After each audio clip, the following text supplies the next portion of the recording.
December 2, 2022, ibinida ng Northrop Grumman ang kawangis ng B-2 Spirit bomber na sinasabing pinakamapaminsala, pinaka-advanced at pinakamalupit na 6th generation stealth bomber ng US Air Force, ang B-21 Raider. Sa mga oras na iyon, nasaksihan ng publiko ang kauna-unahang strategic bomber ng 21st century na dinisenyo at binuo bilang isang 6th generation aircraft. Ang B-21 Raider, mga kapatid, ay binuo para sa US Air Force na naglalayong ipalit sa kanilang B-1 Lancer at B-2 Spirit at posibleng maging sa kanilang veteranong B-52. Ngunit kung ito man ang ipapalit ng US Air Force sa kanilang mga lumang bombers, gaano naman kaya kahusay ang aircraft na ito at uubra kaya ito sa mga mas bago at mas sopistikadong mga radar at air defense system ng Russia at China? Bago tayo magpatuloy, mga kapatid, madalas pong nagkakaroon ng restriction ng aming mga video lalo na sa ganitong mga topic, kaya napakahalaga po para sa amin ang pagbibigay ninyo ng like.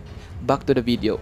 Ang B-21 Raider ay isang American strategic bomber na binuo ng isang defense technology company na Northrop Grumman para sa US Air Force. Ang bomber na ito ay bahagi ng mga pagsisikap ng Pentagon na gawing moderno ang lahat ng tatlong bahagi ng kanilang nuclear triad na kinabibilangan ng Silo-Lance Nuclear Ballistic Missile at Submarine Launch Warhead. Bilang bahagi ng programang Long Range Strike Bomber, ang aircraft na ito ay hindi lang long range, kundi isa rin itong stealth aircraft na may kakayahang maghatid ng mga conventional at thermonuclear na armas sa loob ng teritoryo ng kalaban. Maraming aspeto sa B-21 program ang nananatiling sikreto, kagaya halimbawa kung gaano talaga ito kabilis, anong mga sistema ang nagpapagana, wastong laki, kinakailangang stealth, istruktura, bilang at uri ng mga makina, projected weapon at onboard na mga sensor. Gayunpaman, mayroon pa rin namang mga impormasyon na isinapubliko mula pa noong 2015. Ang programa sa pagbuo ng B-21 ay nagsimula noong 2011.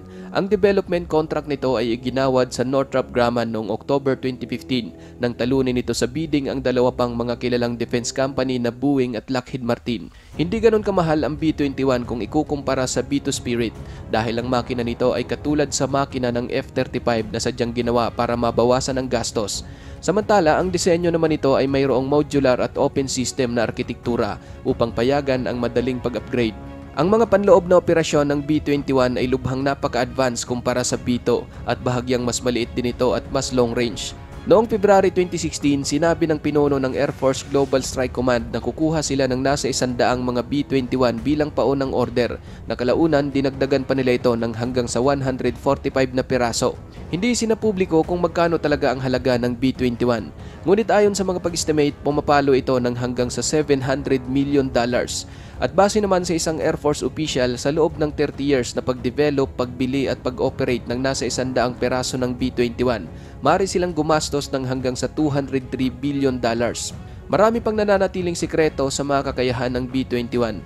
Gayunman, may ilang mga detalye na inilabas sa publiko, kagaya ng pagtataglay nito ng napaka-advanced na networking capability. Ibig sabihin, nakakapag-coordinate at nakakapag-communicate sa ibang mga asset ang B-21, kabilang ang mga satellite, mga ground station at iba pang mga aircraft. At upang mas maging epektibo ang B-21 kumpara sa mga naunang bomber ng US, nilagyan nila ito ng maraming mga advanced na feature at modernong avionics system kabilang ang multi-mode radar. Maliban dyan, nagtataglay din ito ng digital navigation system na mayroong terrain following radar at GPS guidance, astro-inertial navigation system, electronic warfare system, active electronically scanned array radar, electro-optical targeting system at defensive management system na nagbibigay hudyat sa flight crew kapag mayroong posibleng banta. Ang pinaka-revolutionary feature ng B-21 Raider ay ang stealth capability nito na nagagawang kontrolin ang mga electronic emission upang dayain ang mga radar ng kalaban. Halimbawa, kapag nakapasok ang B-21 sa teritoryo ng kalaban at nakita ito sa kanilang radar, dadayain ng aircraft ang radar at magkukunwari ito bilang isang hindi kaduda-dudang bagay. At higit sa lahat, pwede rin itong i-operate ng walang human crew upang mas mailayo sa panganib ang mga sundalo. Katulad sa mga bombers na ginagamit ngayon ng US, ang B-21 Raider ay may kakayahang magdala ng mahigit 30,000 pounds ng armament na kinabibilangan ng iba't ibang mga nuclear weapon, kagaya ng B-61 nuclear bomb at nuclear-armed air-lance cruise missile na long-range standoff weapon. Maliban sa mga armas nuklear, nakakapagdala rin ang B-21 ng maraming mga conventional weapon na handang ipaulan sa location ng kalaban anumang oras. Nakakapaglunsad din ito ng Lockheed Martin long-range na anti-ship missile at mga modernong armas na kagaya ng Boeing GPS-guided Joint Direct Attack Munition na dinisenyo para sa pag-engage sa mga malalayong target. Batid ng Russia at China kung gaano katindi ang B-21 bombers ng Amerika. Kaya upang magkaroon din ng katulad nito, gumawa din sila ng isang napaka-advanced din na bomber, ang Tupolev Pakda ng Russia at ang Xi'an H-20 naman ng China.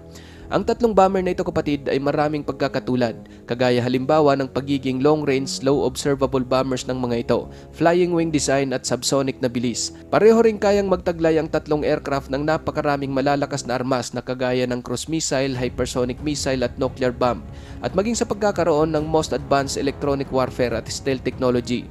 Gayunpaman, hindi ganoon ka-priority ang Russia pagdating sa stealth technology kaya sinasabing mas stealth pa rin ang B-21 Raider ng Amerika. Ang Xi'an H-20 naman ng China ay hindi rin ganoon katindi ang stealth at ang payload capacity nito ay nasa 22,000 pounds lang, hindi kagaya sa B-21 na umaabot ng mahigit 30,000 pounds.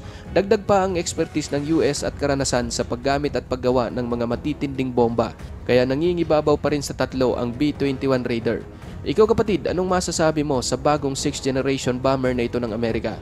Para sa iyong opinion, i-comment mo na yan sa ating comment section sa ibaba. At kung nagustuhan mo naman ang video ito, paiwan naman ako ng like at pasubscribe na rin sa ating munting channel. Maraming salamat sa panonood hanggang sa susunod na naman nating upload. Peace out!